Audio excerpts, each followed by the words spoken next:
السلام علیکم، میں ہوں ام احمد۔ بخاری کی حدیث ہے، حضور پاک صلی اللہ علیہ وسلم نے فرمایا، جو شخص صبر کرتا ہے اللہ اسے صبر عطا کرتا ہے، اور صبر سے بہتر اور زیادہ وسیع نعمت کسی کو نہیں دی گئی۔ ہم لوگ کیا کرتے ہیں، تھوڑی سی پریشانی پر، تھوڑے سے مسائل پر صبر نہیں کرتے، بلکہ اللہ سے شکوے اور شکایتیں شروع کر دیتے ہیں۔ ٹھیک ہے، جب کوئی تکلیف آئے تو صبر کیا کریں، کوئی مشکل آئے تو صبر کیا کریں، اور اللہ سے دعا کیا کریں، صبر کی صفت اپنے اندر پیدا کریں، کیونکہ اللہ کو یہ صفت بہت پسند ہے۔ حضور پاک صلی اللہ علیہ وسلم نے فرمایا کہ جب کسی مومن کو کوئی تکلیف پہنچتی ہے، کوئی مشکل آتی ہے، ایون کہ اگر مومن کو ایک کانٹا بھی چبھتا ہے تو اس کے بدلے میں اس کے گناہ معاف کر دیے جاتے ہیں۔ تو جو بھی ہمیں تکلیف آتی ہے، مشکلیں آتی ہیں، بیماری آتی ہیں، تو اس کے بدلے میں ہمارے گناہ معاف کر دیے جاتے ہیں۔ دیکھیں اللہ کی عظمت، دیکھیں ہمیں برداشت کرنے پر، ہمیں سہنے پر بھی اللہ تعالیٰ نے کیا رکھا ہوا ہے کہ اللہ ہمارے گناہ معاف کر دیتا ہے دنیا میں۔ ٹھیک ہے، تو اگر ہم صبر کریں گے تو اللہ ہمارے گناہ بھی معاف کرے گا، اور اللہ صبر کرنے پر ہمیں اجر بھی عطا کرے گا۔ اور اسی طرح شکر کے بارے میں صحیح بخاری کی حدیث ہے کہ اللہ تعالیٰ کو جو ہے شکر کرنے والے لوگ پسند ہیں۔ صحیح بخاری کی میں ہمیشہ آپ کو حدیثوں کا حوالہ دیتی ہوں تاکہ آپ عمل کریں اس پہ۔ ٹھیک ہے، شکر کے بارے میں ہم لوگ کیا کرتے ہیں، ہم لوگ بہت کم شکر کرتے ہیں، اللہ کا ہم شکر نہیں کرتے۔ تو جتنا ہم اللہ کا شکر ادا کریں گے اللہ تعالیٰ ہمیں اتنا ہی عطا کرے گا۔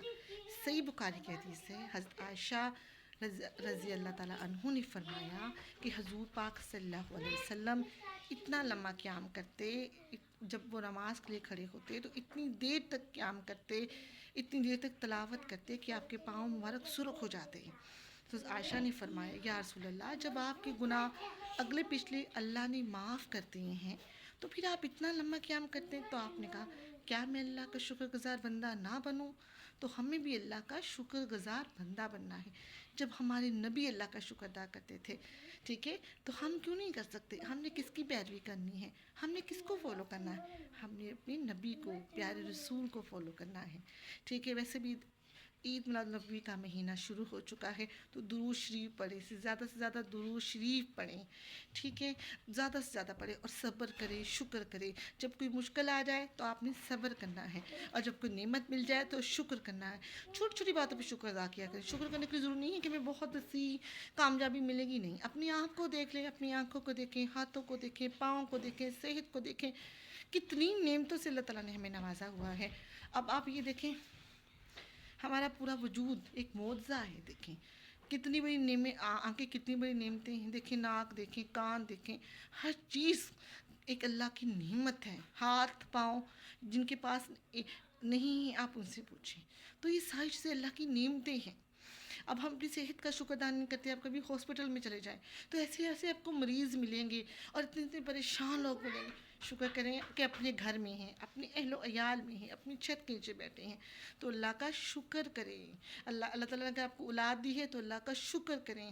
اللہ نے آپ کو اچھا جیون ساتھی دیا، اللہ کا شکر کریں۔ اگر آپ نماز پڑھتے ہیں تو اللہ کا شکر کریں۔ آپ صحت مند ہیں، اللہ کا شکر ادا کریں۔ ٹھیک ہے، آپ کھا رہے ہیں، اللہ کا شکر ادا کریں۔ آپ کو کھانا ہضم ہو رہا ہے، اللہ کا شکر ادا کریں۔ بہت سے لوگ ایسے ہیں جو پیٹ بھر کر کھانا نہیں کھا سکتے، کچھ لوگوں کے حالات اجازت نہیں دیتے آج کے دور میں، اور کچھ ایسی مہلک بیماری میں مبتلا ہیں کہ بیچارے کھانا نہیں کھا سکتے۔ کچھ لوگ ایسے ہیں جو اتنا پرہیزی کھانا کھاتے، نمک نہیں کھا سکتے، چینی نہیں کھا سکتے، مسالے نہیں کھا سکتے، لیکن جو ہم سب کھا سکتے ہیں نا، ہم چینی بھی کھاتے ہیں۔ جو لوگ کھاتے ہیں اللہ کا شکر ادا کریں کہ اللہ تعالیٰ سب کچھ کھانا اللہ تعالیٰ نے کیا ہوا ہے، سب کچھ اللہ تعالیٰ کھانے کی اجازت دے رہا ہے، صحت اجازت دے رہی ہے، تو اللہ کا شکر ادا کیے۔ اگر آپ کی بہن بھائی ہیں تو وہ نعمت ہے، وہ بھی نعمت ہے۔ اللہ کو شکر کرنے کے لیے ہر چیز ہے ہمارے پاس، صرف ہم شکری ہیں۔ شکر کریں، صبر کریں۔ اللہ تعالیٰ ہم سب کو صبر کرنے کی، شکر کرنے کی توفیق عطا کرے۔ آمین ثم آمین۔